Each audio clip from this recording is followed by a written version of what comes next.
So Rob and Pam Wallace are a beautiful, compassionate couple, and we are proud to have them with Peace 360. They've been married for 52 years, and they currently live in Waukesha, Wisconsin. And they are proud parents of 3 amazing daughters, and they have 8 grandchildren. So lucky, I have 2 grandchildren. Rob taught Spanish in the Waukesha school system for 10 years, from 1967 to 1977.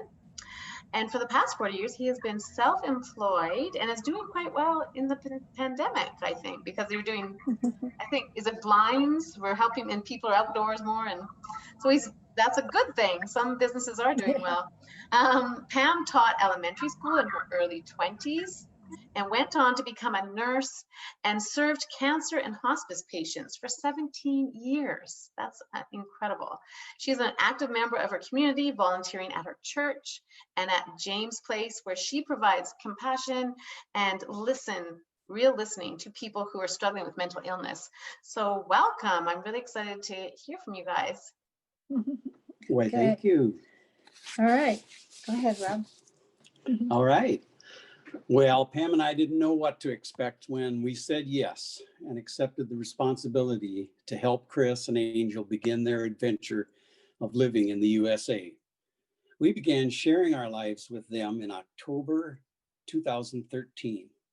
Their son Yeshua was about 18 months old. Son Oli was born 2 months later on December 14th. Again, happy birthday, Oli. Mm-hmm. Amy will be celebrating her 4th birthday next March. We're always delighted when Chris and Angel call us Mom and Dad. And Yeshua, Oli, and Amy call us Grandma and Grandpa. It's a very special gift that we joyfully share with John and Betsy Mackett.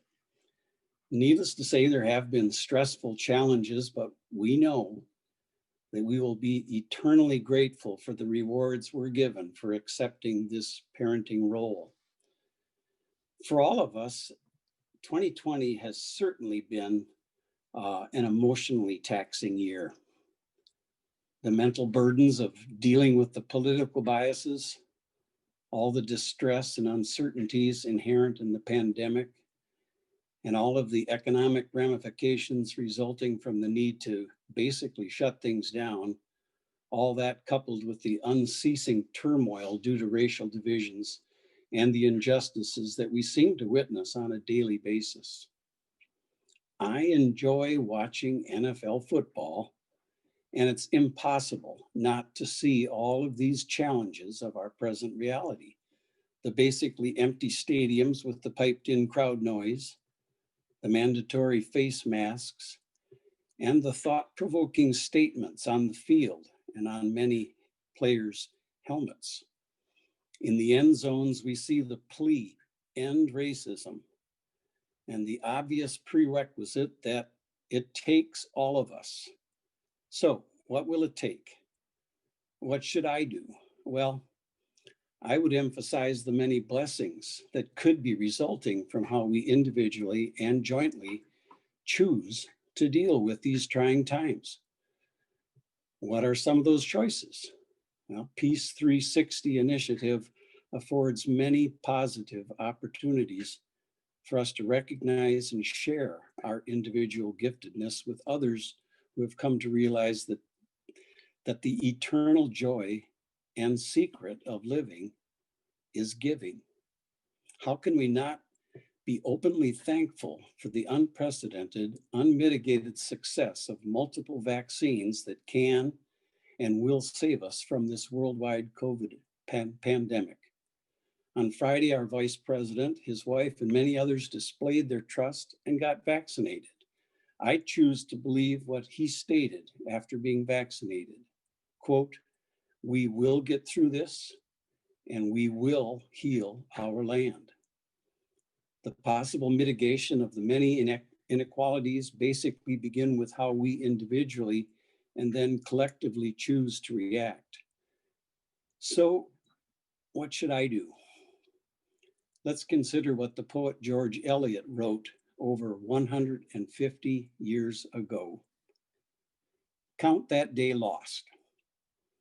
If you sit down at set of sun and count the acts that you have done, and counting find one self-denying deed, one word that eased the heart of him who heard, one glance most kind that fell like sunshine where it went, then you may count that day well spent. But if through all the lifelong day you've cheered no heart by yea or nay, if through it all you've nothing done that you can trace that brought the sunshine to one face, no act so small that helped some soul and nothing cost, then count that day as worse than lost. Thank you, Chris, for welcoming us to share life together.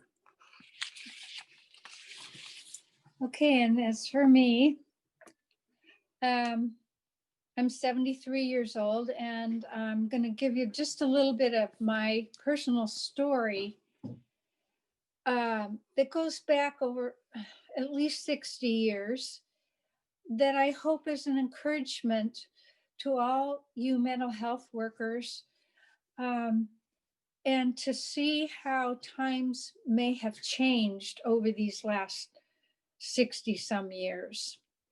When I look back on over 70 years of my life and have meaningful conversations with my husband and siblings, I can trace the life situations that affected my mental health over time. I believe that I have a hereditary disposition which contributed to the depression I experienced in my early adult years. In my late 20s and early 30s, I exhibited most of the signs of clinical depression. The only reason for not ending my life during those dark days was the concern I had for my 3 young daughters. They were my reason for not giving up at that time. There needs to be a reason to not give up. There is hope for recovery. My journey out of this depression and anxiety was through my faith in God. I didn't know where to turn for clinical help back in the early 80s, and I was ashamed to confide in anyone else that I knew. So I just threw myself on the love and mercy of my God, the Lord Jesus Christ. I knew he had healed every kind of condition during his earthly ministry, and he could heal me too. And over time, as I trusted in him, he did heal me.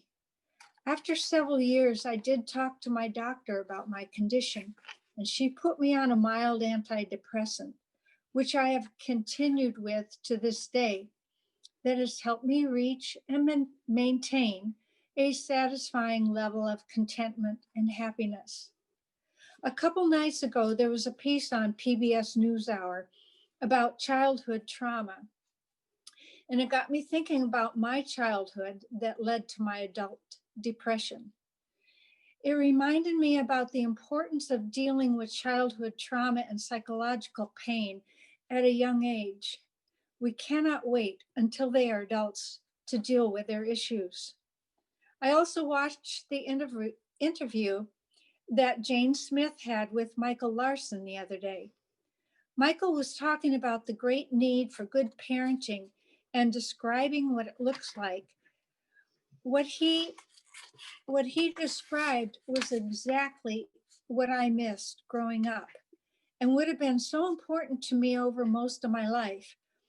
That was to have had a caring, listening, encouraging parent, friend, or counselor, someone who was willing to see deep within me and recognize the emotional, psychological pain I was unable to express and get me to talk about it.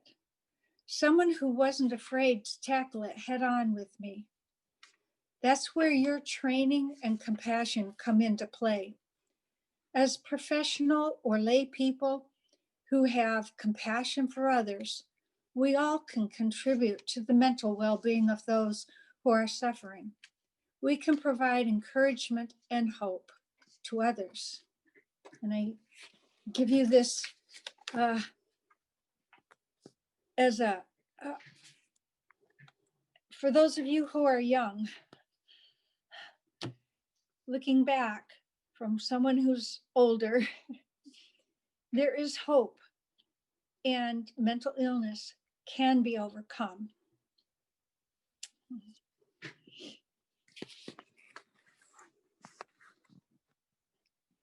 Thank you so much. Thank you so much for being so real and honest and sharing your story, because I think when we relate, we know that there's someone else is going through the same thing and we're not alone. When you hear that, so many times people put on their happy face, but they're really suffering and struggling. And I've been there myself a few years ago, that's another story, but I understand that feeling of depression, and it's so hard to come out of it. But honestly, thank you for sharing that.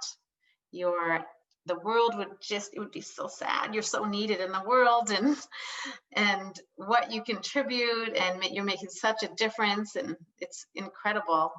Thank you.